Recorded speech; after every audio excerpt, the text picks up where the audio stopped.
Hi everyone, welcome to our very first webinar series. My name is Sarah Grifton and I am co-hosting with Sophia Capri. And we are your birth parent search and reunion group coordinators with CCI. So we're really excited to start this webinar series. We have 3 Chinese adoptees who are very happy and excited to share with you their journey for searching and for their birth parents too. So we are going to have a couple different videos, and tonight we're going to talk about why they began to search, what made them want to search too. So let me introduce to you, or I guess they can introduce themselves, our speakers for tonight. Hey everyone, so my name is Ming, and I was adopted from Kunming, China in 1994, around the age of 3.5, 4.5 years old. And I am currently in Seattle, Washington. I am just trying to find my way and do the whole adulting thing 7 years out of school. So nice to see you all, and yeah. Okay, hi, I'm Laney Allison. I'm 26 years old. I was adopted from Ma'anshan, Anhui Province in China, and I currently reside in Washington, D.C., where I work. Hi everyone, I'm Charlotte. I am 25 years old. I was adopted from Zhenjiang City in Jiangsu Province on the eastern coastward of China in 1995, and I currently live in Boston. Great, well, welcome guys. Thank you so much for joining us tonight. So if you guys don't mind just answering this question and tell us a little story about why you decided to start searching. So I decided to start searching pretty much since the time I left China. And I feel like the reason why is because I've always had an interest to know my roots and kind of know where I came from, not just the geography, not just the culture, the language, just everything. I do have a very strong love for China because that is where I spent a fraction of my life there. And the reason why I wanted to search for my birth family is because I just wanted to know what kind of people they were about and how I came to be because of them. And I also want to know if I have any brothers or sisters. I also want to know, of course, the topical things like, do I have this similarities or comparisons and stuff with each member of the family, whether it be aunts, uncles, grandparents. And then more on a personal level, I really wanted to know what were my birth parents like as people before they met each other, when they met each other, as well as when they had me, and kind of the nuance and situations that led to my relinquishment. That's a very complicated and deep topic that many adoptees have interest in knowing, whether they're adopted internationally and or domestically.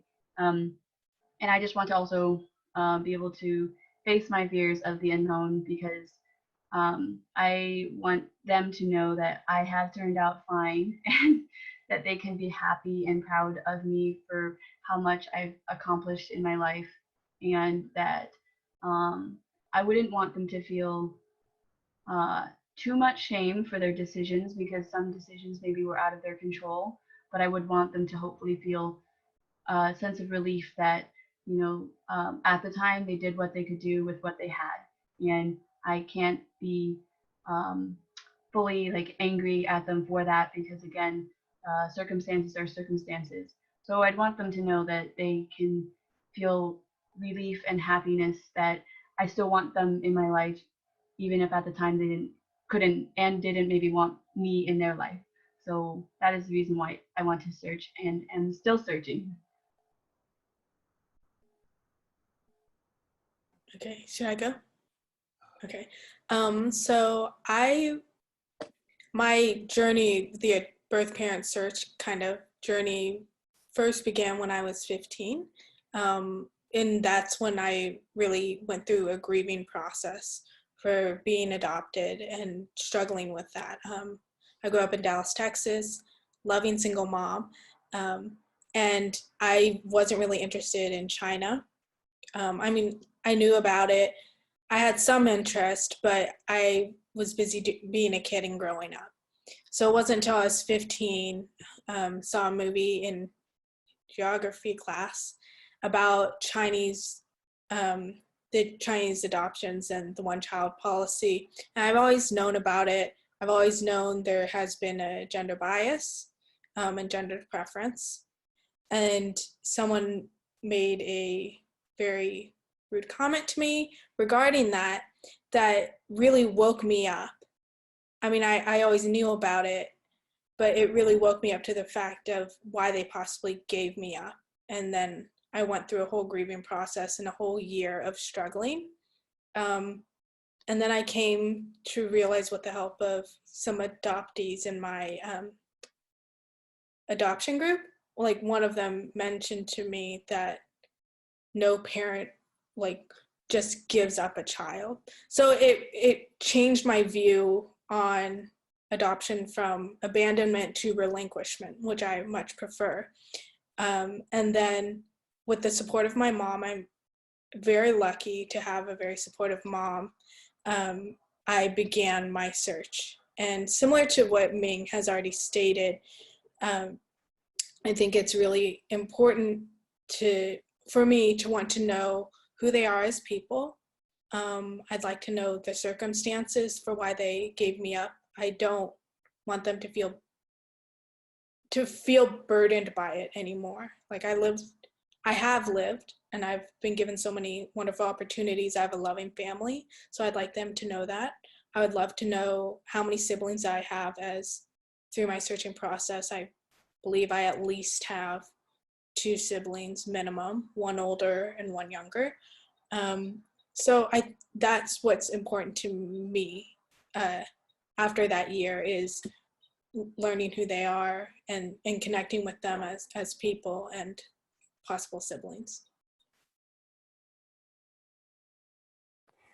All right, so for me personally, there were some background reasons, and then there were some more immediate factors that went into the decision to start searching, and also the decision to start searching when I did.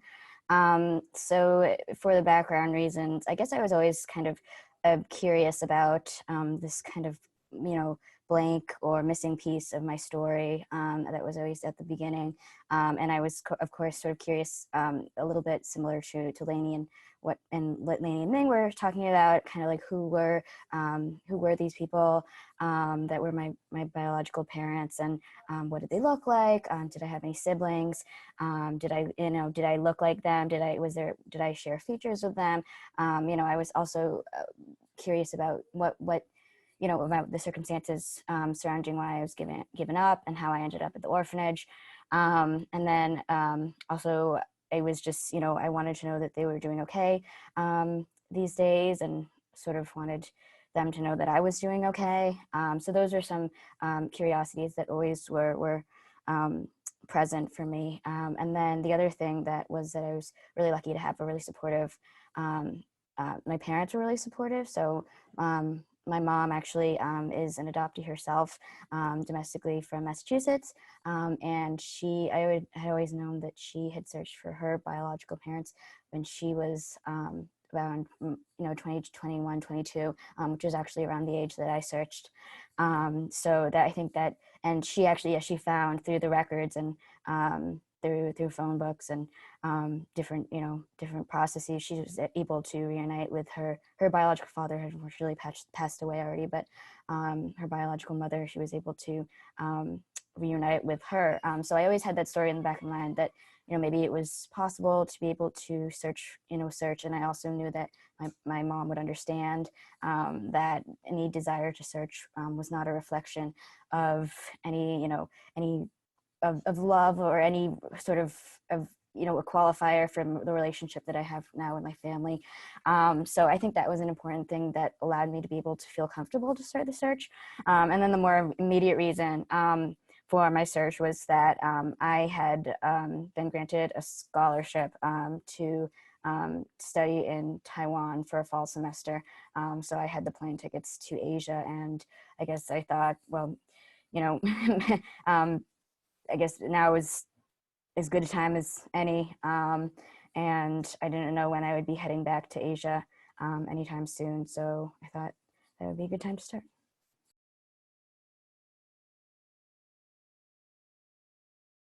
Great. Thank you, Ming, Laney, and Charlotte, for sharing your original reasoning why and what made you want to search. I think this will be really helpful for other adoptees, but also know that everyone's search process is different. And stay tuned for our next week segment on how they began their process. Thanks.